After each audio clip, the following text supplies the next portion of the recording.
ব্রাহ্মণবাড়িয়ার প্রথম মডেল আল শিফা ফার্মেসির দ্বিতীয় শাখার উদ্বোধন ও আলোচনা সভা অনুষ্ঠিত। ব্রাহ্মণবাড়িয়ার প্রথম মডেল আল শিফা ফার্মেসির দ্বিতীয় শাখার উদ্বোধন ও আলোচনা সভা অনুষ্ঠিত হয়েছে। আজ সোমবার দুপুরে শহরের কুমারশীল মোড় শ্যামলী মার্কেটের নিচতলায় এই শাখার উদ্বোধন ও আলোচনা সভা অনুষ্ঠিত হয়।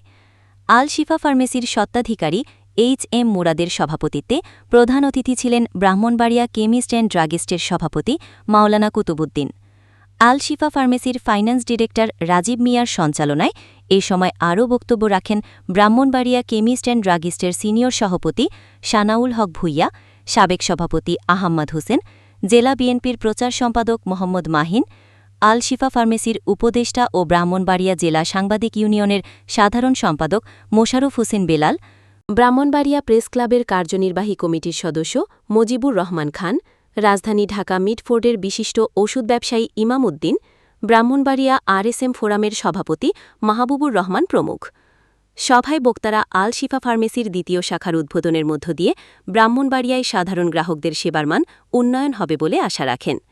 অনুষ্ঠানের শুরুতে ফিতা কেটে আল শিফা ফার্মেসির দ্বিতীয় শাখার উদ্বোধন করেন আগত অতিথিবৃন্দ। আলোচনা সভার শুরুতে পবিত্র কোরআন থেকে তেলাওয়াত করেন মাওলানা তাহসিনুল ইসলাম।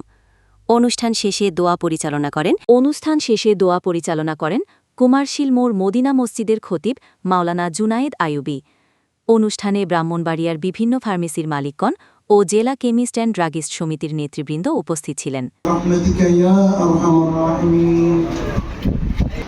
আর আমি প্রতিজ্ঞাবদ্ধ, যেহেতু আমি ব্রাহ্মণবাড়িয়ার ছেলে, এই ব্রাহ্মণবাড়িয়ার মানুষকে আমি শুধু ব্যবসা নয়, আমি আপনাদেরকে সেবা দিতে বদ্ধপরিকর।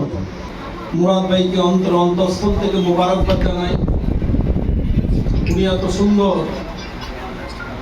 ব্রাহ্মণবাড়িয়াবাসীর জন্য একটা সেবার দ্বার নতুন করে উন্মুক্ত করেছেন। যত স্টাফ রয়েছেন সবাইকে এক একটি মডেল হিসেবে দাঁড় করানোর জন্য আমাদের সেই প্রচেষ্টায় আপনাদের সকলের সহযোগিতা অবশ্য কামনীয়। বাসীর দীর্ঘদিনের আকাঙ্ক্ষা ছিল, প্রত্যাশা ছিল যে গুণগত মানের ভালো এক ছাদের নিচে সকল ওষুধ পাওয়া যায় একটা ফার্মেসির জন্য দীর্ঘদিনের আকাঙ্ক্ষা ছিল। জনাব কুতুবুদ্দিন সাহেব